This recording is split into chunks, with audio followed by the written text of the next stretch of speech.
Nell'immagine vi sono aspetti legati ai trasporti in Italia per ragioni turistiche. Sul lato a sinistra della diapositiva si cita che i turisti internazionali entrano dai confini italiani utilizzando per il 35% trasporti aerei e nel 62% dei casi impiegano automobili o autobus.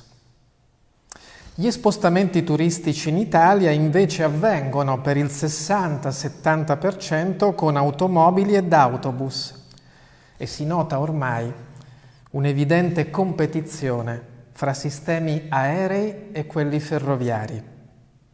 Lo sviluppo dell'alta velocità ferroviaria in Italia, che nel 2019 ha compiuto 10 anni di esercizio, ha spostato su ferro parte del traffico aereo. Si rileva che solo il 14% delle principali mete turistiche italiane offre un'adeguata integrazione fra prodotti turistici e servizi di mobilità. Analizzando poi un'altra forma di mobilità parimenti importante, quella del trasferimento delle informazioni, soltanto il 60% delle destinazioni turistiche italiane include adeguati servizi internet.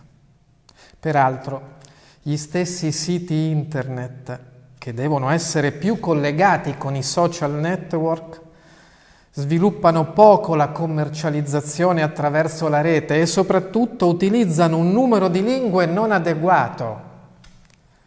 Osservo come nel mondo internet si parla italiano nel 5% dei casi e aggiungendo la traduzione in inglese si arriva a coprire soltanto il 50% dei potenziali clienti.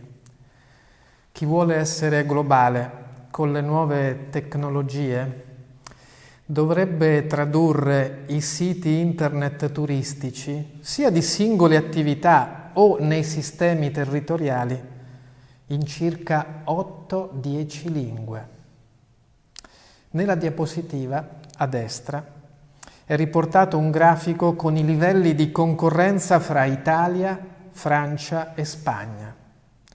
Malgrado il nostro evidente vantaggio in merito alle attrazioni naturali, storico-artistiche, gastronomiche e per la buona qualità e servizi nel commercio, non abbiamo un giusto rapporto qualità-prezzo e nemmeno un buon livello di accessibilità in infrastrutture e servizi. In questo ambito le compagnie aeree, in particolare quelle definite low cost, ormai stanno diventando dei veri e propri tour operator. Quindi, oltre al posto che viaggia, promuovono e vendono pacchetti turistici nei luoghi di origine o destinazione della linea aerea. Questo fenomeno nel corso degli anni è divenuto così importante che nelle piccole mete turistiche europee, sottolineo, nelle piccole mete turistiche europee, avere nei vicini aeroporti più accordi con le compagnie aeree low cost significa, nel 70% dei casi, indurre un'elevata probabilità che si attivi un ampio sviluppo turistico dell'area.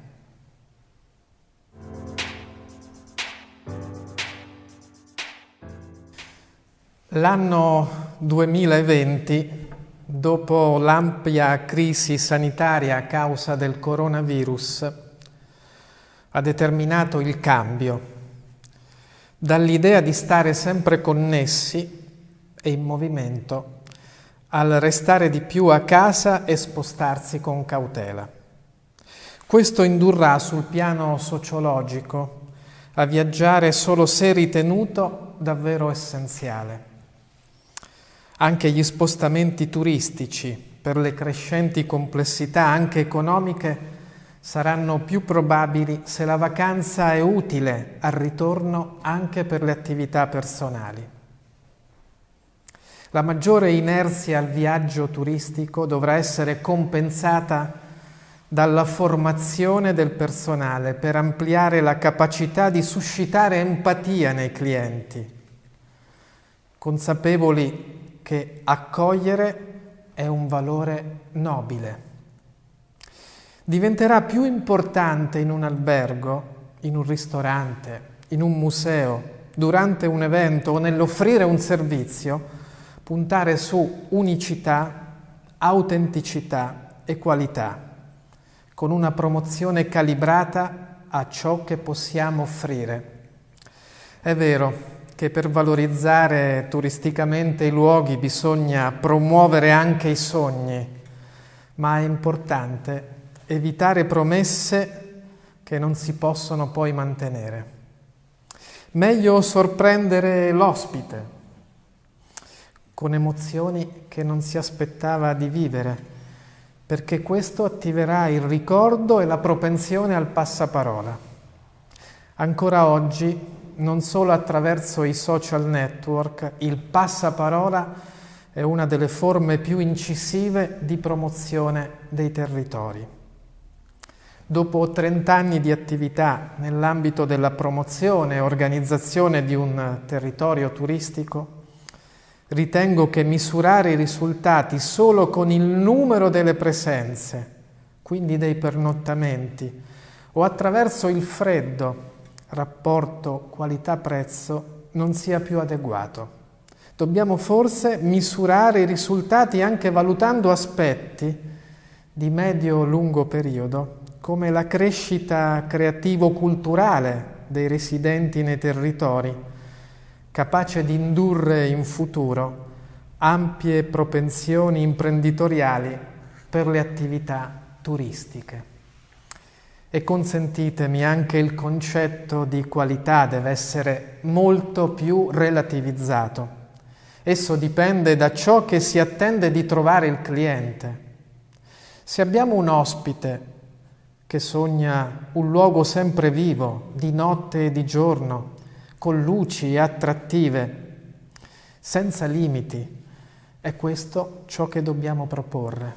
Se invece sogna un piccolo centro storico, silenzioso, autentico, incontaminato, questo è ciò che dobbiamo offrirgli. Le due qualità, e cioè rispondere alle attese dei clienti, inducono propensione alla spesa diverse, ma sono in realtà analoghe, perché offrono solo ciò che il viaggiatore si attende.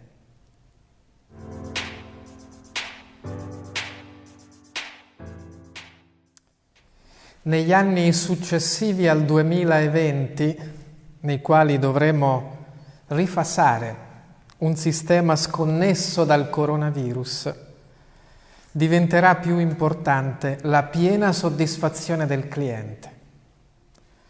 Questo è decisivo affinché chi è stato ospite, sebbene accolto, porti nell'animo, nel ricordo e nel sogno tale esperienza, raccontandola ad altri potenziali clienti. Ricordiamoci sempre che un ospite soddisfatto ne influenza almeno 3, mentre un turista scontento può incidere negativamente sino a 7 clienti potenziali. Personalmente, anche traguardando la prospettiva sino al 2030, ritengo che i viaggiatori saranno molto più attenti ai prezzi, sempre più mutevoli nelle loro esigenze, più consapevoli anche nel fare critiche, più orientati ai prodotti etici per l'ambiente e l'identità, più assonanti ad un lusso elegante ma semplice, non ostentato e senza eccessi. E saranno anche più soddisfatti se si integra nel sistema la ricettività con il territorio. Il turismo offre nel nostro paese circa un posto di lavoro ogni 10.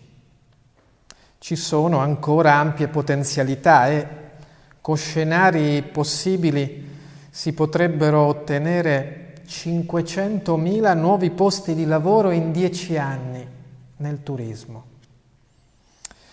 In ultimo, con questa diapositiva vorrei citarvi che nel 1993 nasceva il modello di ospitalità diffusa. Si trattava, all'interno di un luogo, come un piccolo paese, di pianificare in edifici però diversi le unità abitative ricettive, i servizi ristorativi, gli spazi di accoglienza, soggiorno e tempo libero, affinché il viaggiatore potesse vivere nella quotidianità con le stesse modalità dei residenti. In questi modelli di ospitalità la vera attrattiva è la normalità della vita nei luoghi che si visitano. Tale idea, dopo 3 decenni, e peraltro nasceva anche nell'ambito di una mia esperienza in Sardegna all'inizio degli anni 90, possiamo dire che è divenuta una nuova filosofia turistica.